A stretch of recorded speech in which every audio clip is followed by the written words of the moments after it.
This is the WTF Bach podcast. Right, that work those fingers. The podcast about Johann Sebastian Bach, brought to you by his prodigal son, WTF Bach. Join WTF Bach as he guides your mind through a contrapuntal journey. Why don't you let WTF Bach guide you? And now, here's WTF Bach. Hey, it's WTF Bach, Evan Shinners. We have got to talk about the Goldberg Variations sometime on this podcast, so that's now. But we're not going to go through the front. We're going to go through the back door and discuss the 14 canons on the back of Bach's own personal copy of the Goldberg Variations, found in the 1970s. It is certainly one of the most important Bach discoveries of the 20th century, the fact that this piece of paper was discovered, this whole copy, Bach's own personal copy, which includes tempo markings, added ornaments, various corrections in the accidentals, and it makes, therefore, anything that was published before the 70s sort of obsolete. Certain accidentals in the Goldberg Variations, certain C sharps, for example, if they're not played on a recording, you're pretty sure that this recording is before this wonderful discovery. But besides the whole Goldberg Variations themselves are these wonderful 14 canons penned on the back of Bach's own copy. Have you heard them? I mean, are they the sort of music that is heard, is listened to? It's not really a piece. It's not a set of pieces like the Goldberg Variations. It's not something you go to a concert to hear.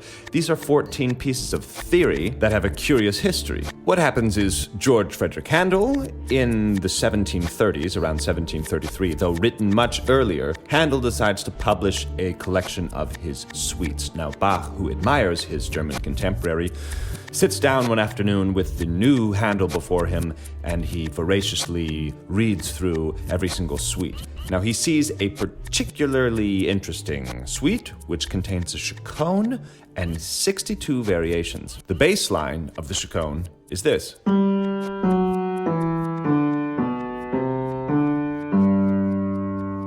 And every single variation will use that sort of bass line, whether it be something like this,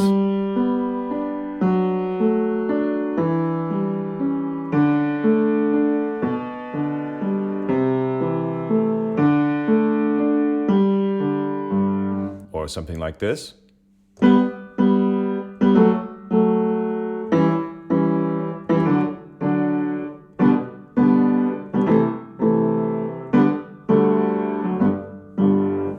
Or simply a variation on the harmony.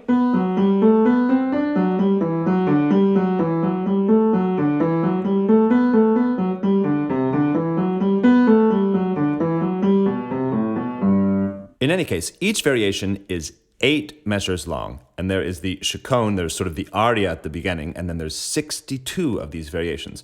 Now, this is only conjecture, but I sort of imagine that Bach read through these variations at least dispassionately, or more of a sense of duty to see what was going on in Handel. The piece is not that great. I would say it's obviously very repetitive. You have 8 bars, it never goes into minor. It's only these 8 bars of this harmony 62 times. But the very last variation, something interesting happens.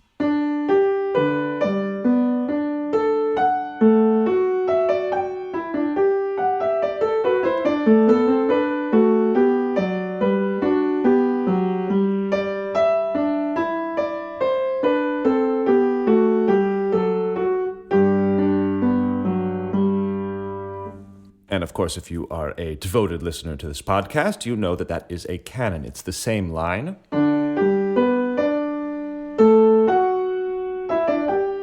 Separated by one beat. Now, whether or not Bach already had this idea to turn the bass line into something more palatial, or whether it was this canon that set off Bach's thinking, something, in any case, struck Bach about the shape of this bass line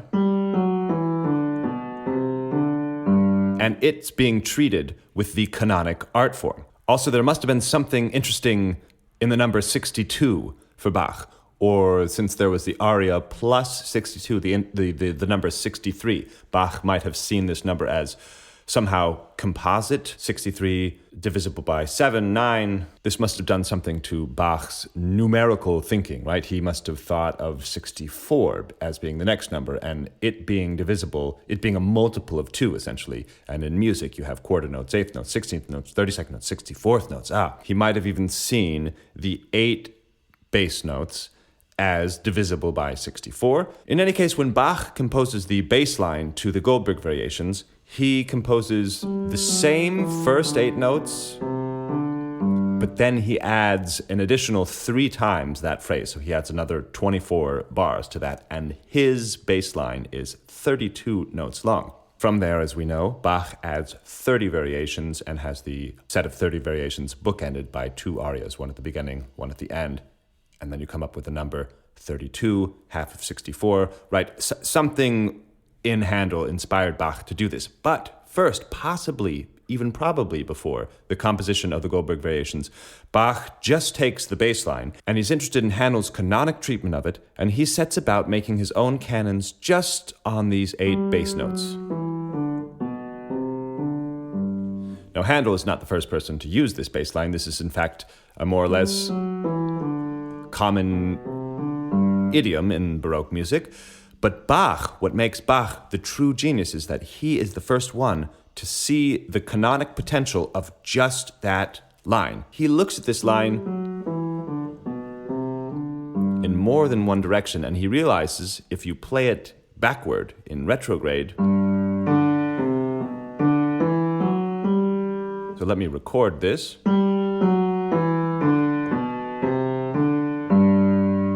And now I'm going to take what I recorded, play it backward at the same time as that, and you will hear its canonic solution of itself.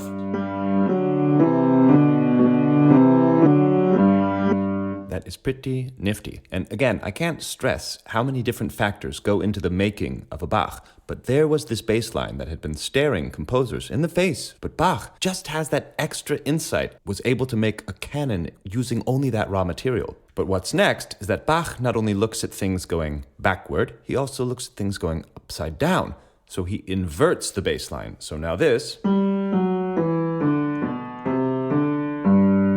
instead of walking down from G to F sharp, I'm going to walk up so that this becomes, and this becomes, so we could see the mirror happening. What we generated by inverting our bass line, we have something like this.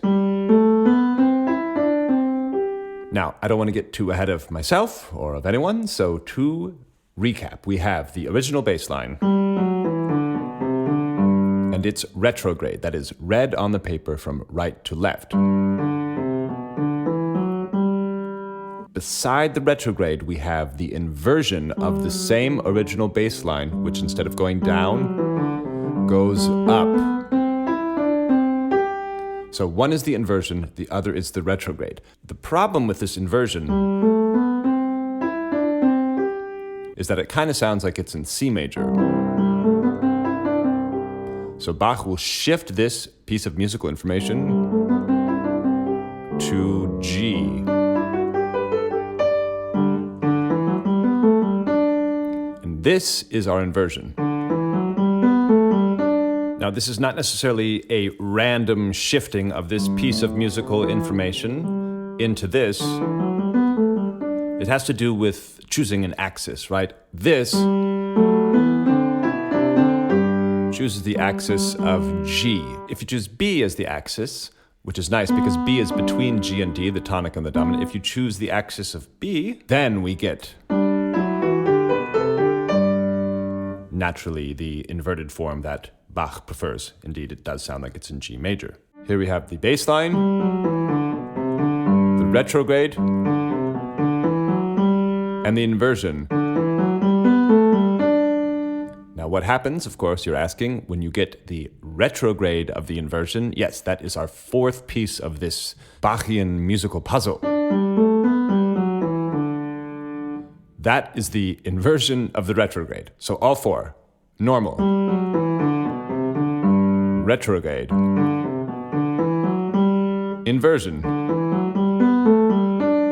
retrograde inversion. To prove to you that it is indeed the retrograde inversion, I'm going to record this now, which is the inversion. And do the same thing that I did with Canon 1, play it backward. This is squeezing water from a stone, my friends. This is the late mindset of Bach. From these 8 notes, Bach has generated 4 unique individual lines and knows how to combine them canonically. How do we know to play them from right to left? Well, it's very interesting. Bach writes at the end of each line a little backward-facing clef, so that's your clue that it indeed goes backward. If you haven't seen these on paper, they look very interesting. I used to be fascinated just by looking at them, so I'm going to put a link to the image in the episode description. I'll also put a link to those Handel 62 variations on the Chaccone, and you can tell me what you think about the piece. But now we're going on to Canons 3 and 4. Canons 1 and 2, they begin and end at the same time. In other words, the dux and the comes, the leader and the follower, they start and they end at the same time. But in Canon 3, we have our first leader.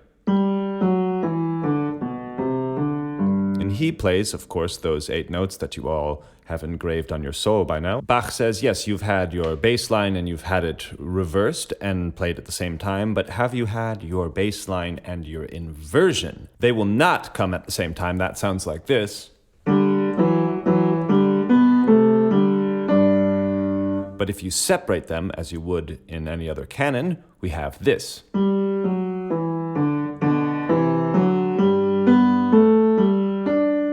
And you can play them forever, infinitely.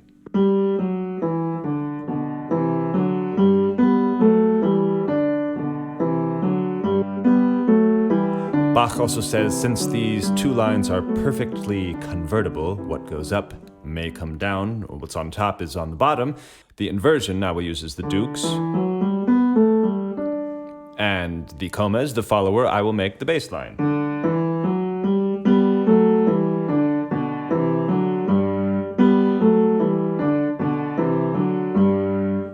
Again, you can play this canon forever.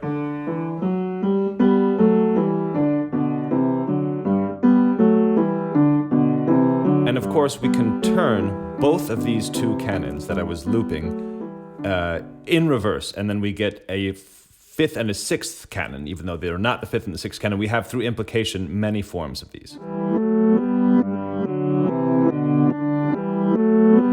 were listening to the 3rd canon in retrograde, reading the 3rd canon from right to left, though all I did was switch the audio, and now here is the 4th canon, again, switch the audio, just played the 4th canon, then switch the audio into reverse. Here's the retrograde of the 4th canon.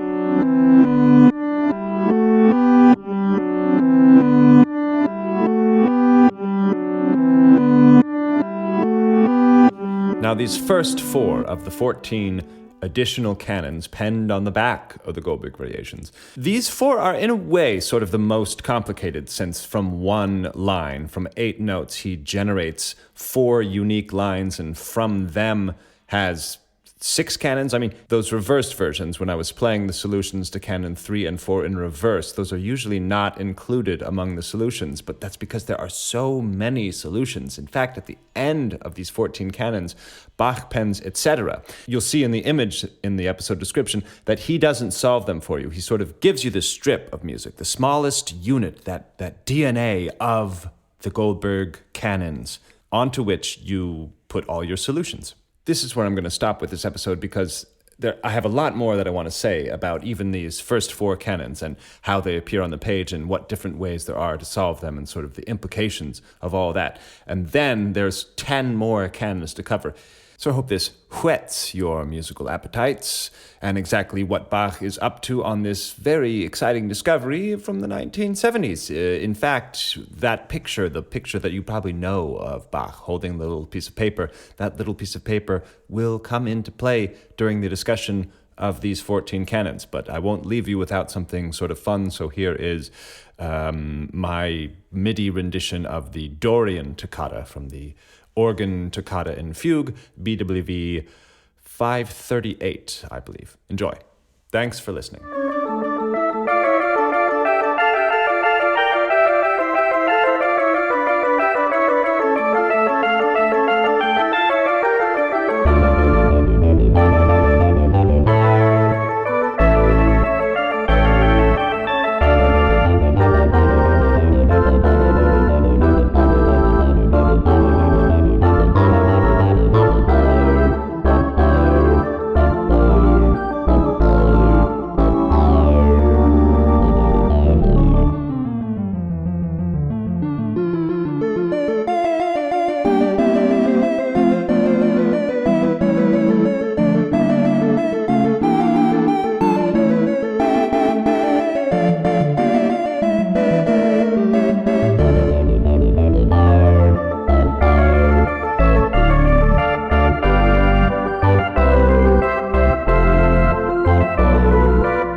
your place to come for all of your Bach needs. WTF. Of course, you come to Evan Schinner. Hold my hand while we walk through the dense forest of you. Do you ever wonder what makes Bach Bach?